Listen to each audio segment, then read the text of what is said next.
सभी साथियों को मेरा नमस्कार। स्वागत है आप सबका आज 18 दिसंबर के जनसत्ता विश्लेषण में। आइए शुरू करते हैं और देखते हैं क्या क्या खबरें हमारे लिए हैं महत्वपूर्ण।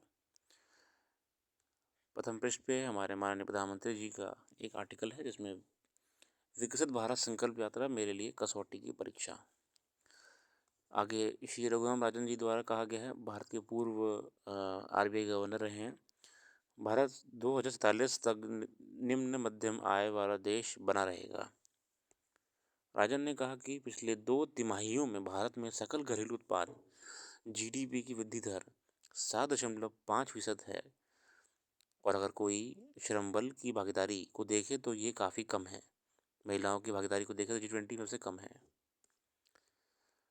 भारतीय रिजर्व बैंक के पूर्व गवर्नर रघुराम राजन ने कहा कि यदि 2047 तक भारत को संभावित वृद्धि दर सालाना औसतन 6% रहती है तो ये निम्न मध्यम अर्थव्यवस्था बनी रहेगी।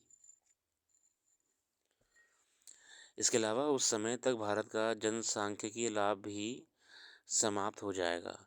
राजा ने शनिवार को हैदराबाद में मंथन द्वारा आयोजित एक कार्यक्रम में कहा कि अगर देश तेज वृद्धि हासिल नहीं करता है तो वह अमीर होने से पहले वृद्ध हो जाएगा। चलिए आगे आते हैं।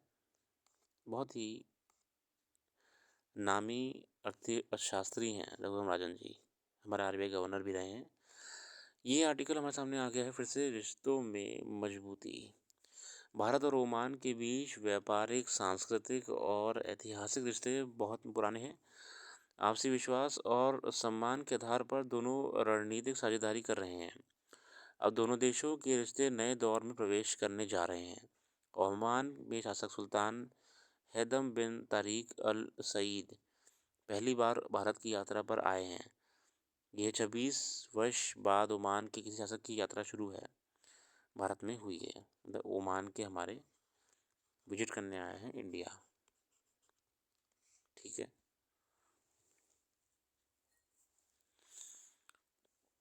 पिछले महीने के आखिरी और इस महीने के पहले सप्ताह दोनों देशों के अधिकारियों के बीच इस विषय में 2 दौर की बातचीत हो चुकी हैं। फिलहाल दोनों देशों में विभिन्न क्षेत्रों में द्विपक्षीय सहयोग के विस्तार के लिए संयुक्त दृष्टि दस्तावेज की स्वीकार किया गया, जिसमें समुद्री क्षेत्र, संचार, अंतरिक्ष, डिजिटल भुगतान, स्वास्थ्य सुरक्षा इत्यादि शामिल है।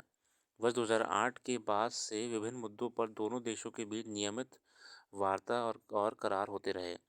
सुरक्षा सहयोग, प्रतिरक्षा और क्षेत्रीय सुरक्षा, समुद्री क्षेत्र में सुरक्षा और संरक्षण सहित आपसी हितों के मुद्दों पर वार्षिक बैठकें होती रही हैं। ओमान एक ऐसा देश है जिसके साथ भारत की 3 सेनाओं के अभ्यास आयोजित होते रहते हैं। ओमान के साथ हम लोग बहुत जो हमारे एक्सरसाइज होती है मिलिट्री वाली, हम करते रहते हैं। फिर वह हिंद महासागर और अरब सागर की एक ऐसी संधि पर स्थित है जिसके साथ भारत के रिश्ते रणनीतिक रूप से बहुत ही लाभकारी हैं।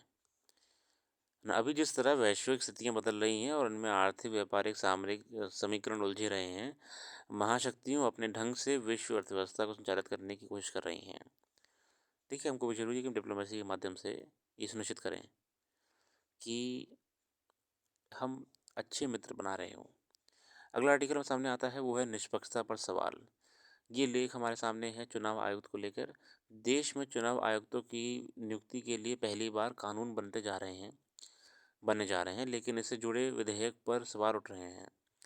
जिस संशोधन विधेयक को राज्यसभा में पारित किया गया उसमें किए गए प्रावधान संवैधानिक पदों पर नियुक्त करने के लिए सर्वोत्तम मानकों से कम बताए जा रहे हैं। सुप्रीम कोर्ट के पूर्व न्यायाधीश न्यायमूर्ति रोहिंटन नरीमन ने इस प्रावधानों पर चिंता जताई है। मेरे साथियों, अभी हाल ही में जो इलेक्शन कमिश्नर्स के अपॉइंटमेंट को लेकर एक नया बिल पास करा गया था। इलेक्शन कमिश्नर्स को एक नए प्रोसीजर के बारे में जिक्र करा है इसमें। उनका कहना है कि अगर मुख्य चुनाव आयुक्त और 2 चुनाव आयुक्तों की नियुक्ति प्रधानमंत्री एवं केंद्रीय मंत्री और एक विपक्ष के नेता की चयन समिति द्वारा की जाती है तो स्वतंत्र और निष्पक्ष चुनाव कल्पना बनकर रह जाएंगे। उन्होंने कहा कि अगर ऐसा होता है तो अदालत को इसे निरस्त कर देना चाहिए। इस विधेयक का नाम है मुख्य चुनाव आयुक्त और अन्य चुनाव आयुक्त, शर्तें और पद विधेयक। अगस्त में ये विधेयक पहली बार पेश किया गया था। तब इसके कुछ प्रावधानों की ज़बरदस्त आलोचना हुई थी। सरकार ने दावा किया है कि ये विधेयक सुप्रीम कोर्ट के निर्देश पर तैयार किया गया है। यह केवल आधा सच है। मुख्य चुनाव आयुक्त की नियुक्ति के लिए संविधान या 1991 के कानून में कोई प्रक्रिया निर्धारित नहीं थी, और ये भी ऐसी खामी थी जिसको लेकर पूर्ववर्ती सरकारों पर सवाल उठते रहे हैं। उसी साल मार्च में सुप्रीम कोर्ट ने एक प्रक्रिया तैयार करने की सुझाव दिया। कहा गया कि इसके तहत प्रधानमंत्री लोकसभा के विपक्ष नेता और प्रधान न्यायाधीश सीजेआई चयन करेंगे, जिससे नियुक्तियों में विश्वास और मतदाता की नज़र में आयोग की विश्वसनीयता मजबूत हो जाएगी। लेकिन राज्यसभा में पारित विधेयक में सरकार ने प्रधान न्यायाधीश की प्रक्रिया से बाहर करा है। मतलब ये जो कहा गया था कि आप इसमें सीजेआई साहब को भी लाइए, प्रधानमंत्री जी को लाइए, प्लस आप सीजेआई साहब को भी लाइए इसमें अपॉइंटमेंट कमेटी में, बस लीडर ऑफ ऑपोजिशन को रखिए आप इसमें, बाकी आप किसी को चंगू मंगू को ले आइए, कोई दिक्कत नहीं है। मगर जो नया अभी पास हुआ है उसमें क्या करा कि सीजेआई साहब को हटा दिया है। ठीक है। चुनाव आयोग लोकतांत्रिक व्यवस्था का महत्वपूर्ण घटक है, और जिसमें स्वतंत्र और निष्पक्ष चुनाव सुनिश्चित करने के लिए कार्यात्मक स्वतंत्रता और संवैधानिक संरक्षण की आवश्यकता होती है। चुनाव आयोग से उम्मीद की जाती है कि देश में जहां चुनाव हो वह स्वतंत्र, निष्पक्ष और शांतिपूर्ण मतदान कराए जाएं। आगे देखते हैं। ये लेके विकासशील से विकसित होने की राह।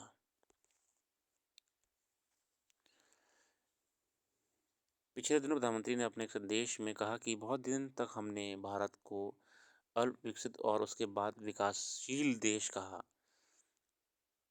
मगर जिस तरीके से अब हम तरक्की कर रहे हैं, हमें भारत को विकसित देश कहने की आदत डालनी होगी। भारत को वर्ष 2047 तक विकसित राष्ट्र बनाने के दृष्टिकोण को साकार करना है। इसे विकसित होने की धारणा बनाएंगे तभी एक चौथाई सदी के बाद ये देश विकसित होता नजर आएगा। सबसे पहले नीति आयोग के मुख्य कार्यपालक अधिकारी ने इस दृष्टिकोण को साकार करने के लिए युवाओं से सुझाव और सहयोग मांगा था। उसने अगले दिन प्रधानमंत्री ने विश्वविद्यालयों के कुलपतियों को देश भर के राजभवनों में आयोजित कार्यशालाओं में संबोधित किया और कहा कि भारत 2047 तक 30 अरब खरब डॉलर की विकसित अर्थव्यवस्था बन जाएगा, लेकिन इसके लिए दृष्टिपत्र अभी भी तैयार करना होगा। बेशक पिछले कुछ वर्षों दिनों में भारत में विकास को जो उपलब्धि मीनार नज़र आने लगी है, उसी से ये आशावादी दृष्टिकोण विकसित करने की धारणा बनी है।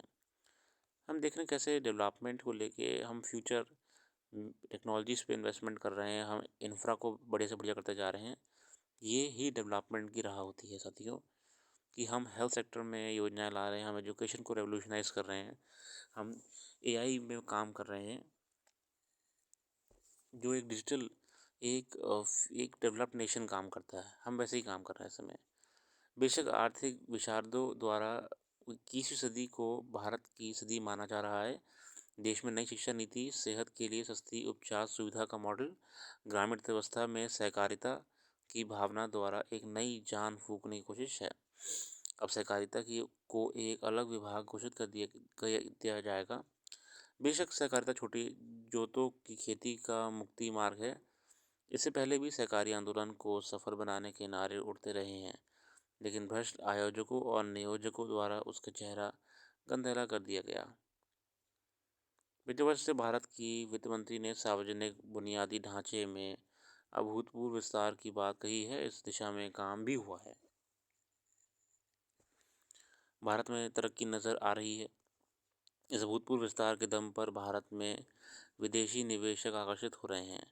जहां तक खेती और निर्माण उद्योग में अत्याधुनिक रास्तों को अपनाने की बात है, भारत को डिजिटल देश बनाकर इंटरनेट शक्ति से लैस कर दिया गया है, और अब कृत्रिम मेधा का इस्तेमाल भी हमने शुरू कर दिया है। आर्टिफिशियल पे भी हमने काम कर दिया है। देखिए वो भी डेवलपमेंट होगा और आगे जाएगी। ठीक है। अब ये हमारा ये लक्ष्य है कि हम देश को डेवलप्ड नेशन बोलें, अब डेवलपिंग नहीं, है ना, डेवलप्ड नेशन। चलिए आगे आते हैं। बाकी खेल जगत की खबरें। आप अध्ययन कर लीजिएगा। अभी कुछ खास तो हो नहीं रहा है, इसलिए इतनी इम्पोर्टेंट भी नहीं है। हाँ, चलिए इतने रखते हैं। अपना कीमती समय देने के लिए बहुत बहुत धन्यवाद। आपका दिन शुभ हो।